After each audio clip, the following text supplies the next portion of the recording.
في نشرة السعادة هذا الأسبوع.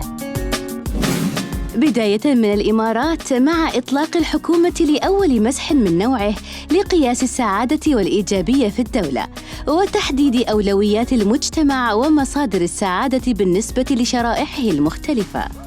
ينقسم المسح إلى 8 محاور أساسية، هي السعادة والإيجابية، وتقييم الحياة والتعليم والتعلم والصحة والمجتمع والثقافة البيئية والبنية التحتية والخدمات الحكومية والمستوى المعيشي والعمل.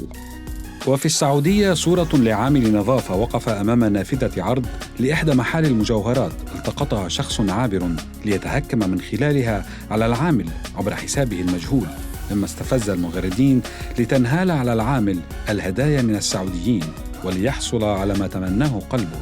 وفي السعودية أيضاً طلاب في ثانوية الإمام عبد العزيز بن محمد بمحافظة الدرعية تناوبوا على مدى 3 أعوام على مساعدة أحد زملائهم من ذوي الاحتياجات الخاصة عبر حمله على أكتافهم صعوداً ونزولاً من وإلى قاعات الدراسة. وإلى الحاجة الفلسطينية من بلدة عرابة جنوب جنين، أم سمير التي دخلت عالم الرسم بسن يقارب 85 عاماً، فبعد أن امتهنت الخياطة اختارت أن تتجه إلى الرسم لملء وقتها، مجسدة قوة الإيجابية والحياة، ناقلة برسوماتها الطبيعة القروية ومسلطة الضوء على قضايا مجتمعية وتوعوية.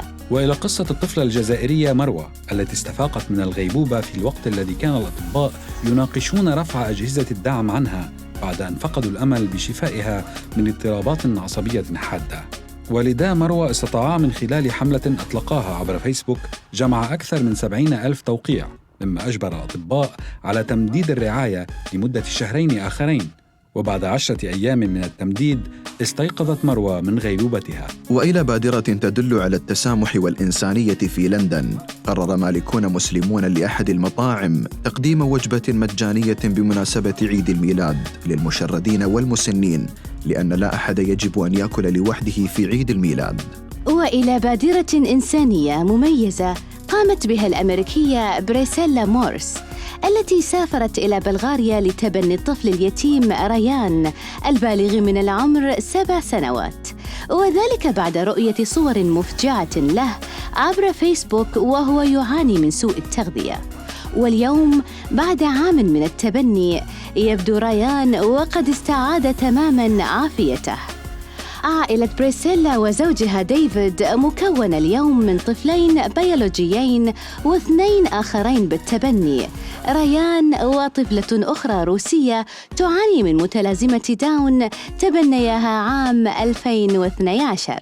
وفي قصة ملهمة تبعث على الأمل، تمكنت مصممة جرافيك تدعى إيما لوتون أصيبت بمرض باركنسون أو ما يعرف بالشلل الرعاشي وهي بعمر 29 عاماً. تمكنت ثانية من رسم خط مستقيم بفضل اختراع علمي للباحثة هيان تشانغ. وأخيراً مع لقطات طريفة لكلب يلاعب المارة بإعادة رمي الطابة لهم في كل مرة.